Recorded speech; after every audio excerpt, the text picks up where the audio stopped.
2029 तक हरियाणा की राजनीतिक ताकत बढ़ती हुई नजर आएगी। प्रदेश की पॉलिटिकल पावर केंद्र की राजनीति में भी अपना प्रभाव बढ़ाएगी, क्योंकि 2026 में परिसीमन प्रस्तावित है, जिसकी वजह से लोकसभा और विधानसभा की सीटों में बढ़ोतरी की जाएगी।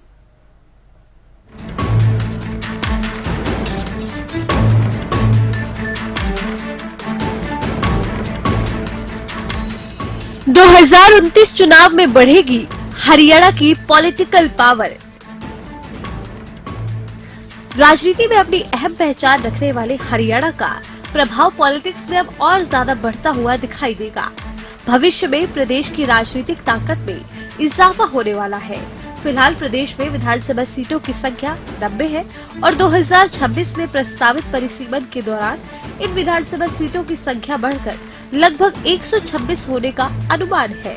इसी तरह प्रदेश में फिलहाल 10 लोकसभा सीटों की संख्या है, जो 2 साल बाद यानी कि डिलिमिटेशन के बाद 14 तक पहुंचने के प्रयास लगाए जा रहे हैं। यानी कुल मिलाकर विधानसभा की 36 और लोकसभा की 4 सीटों की बढ़ोतरी के साथ हरियाणा राजनीतिक रूप से काफी ताकतवर राज्य के रूप में उभर कर सामने आएगा। यानी 2029 चुनाव में हरियाणा विधानसभा में कम से कम 126 विधायक अपने अपने क्षेत्रों का प्रतिनिधित्व करते दिख सकते हैं। कई मौजूदा सीटें टूट भी सकती है, जिनको नए हलकों में शामिल किया जा सकता है। नए परिसीमन से बदलेंगे हरियाणा के राजनीतिक हाल। हरियाणा में 2007-2008 में परिसीमन के बाद अब 2026 में डिलिमिटेशन प्रस्तावित है। परिसीमन आयोग के पास बहुत से ऐसे केस और अर्जियां पहुंचती है, जिनमें लोकसभा और विधानसभा सीटों की संख्या बढ़ाने के साथ ही उन्हें आरक्षित करने के प्रस्ताव दिए जाते हैं। संबंधित लोग अपने अपने हिसाब से आयोग को दलीलें देते हैं, जिनका धरातल पर वेरिफिकेशन के बाद परिसीमन नए सिरे से किया जाता है।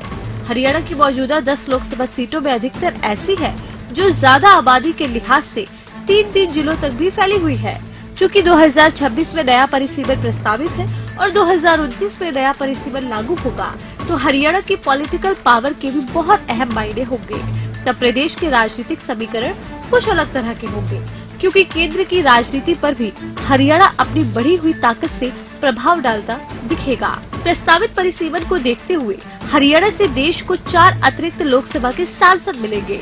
यानी अब 10 है तो 2029 में 14 सांसद हरियाणा से चुनकर लोकसभा में पहुंचेंगे।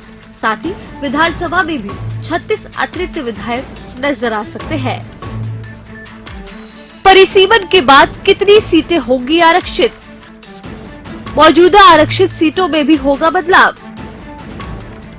फिलहाल हरियाणा में 2 लोकसभा सीटें आरक्षित है, तो अनुमान है कि परिसीमन के बाद 14 लोकसभा सीटों में से 3 आरक्षित हो सकती है, जबकि अब 17 विधानसभा की सीटें आरक्षित है। तो डिलिमिटेशन के बाद 126 विधानसभा में से 25 सीटें रिजर्व की जा सकती है। परिसीमन के बाद जहां कई नई सीटें बनेगी, तो वहीं मौजूदा नेताओं की हार जीत पर भी भविष्य में फर्क पड़ना संभव है, क्योंकि क्षेत्र का दायरा गांव, शहर, कस्बे सब बदल जाएंगे।